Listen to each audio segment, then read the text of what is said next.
think a lot of people will agree that the most annoying thing you can have on a router, which is a constant air leak, even when the machine is idle. So you have the air coming through the bearings.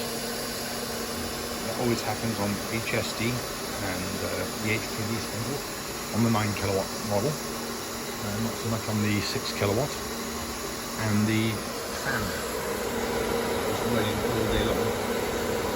It's really annoying. Now this machine is set, if it's idle, actually not doing anything for 90 seconds, it will shut off the air, and you'll hear that go now.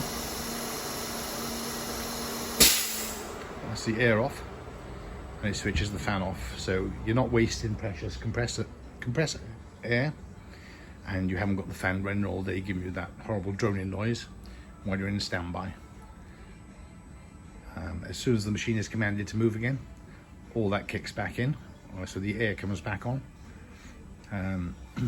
So when the machine is finished running, it does have a 90-second cool down time, which is plenty to bring the spindle back down to temperature. Okay, thanks for watching.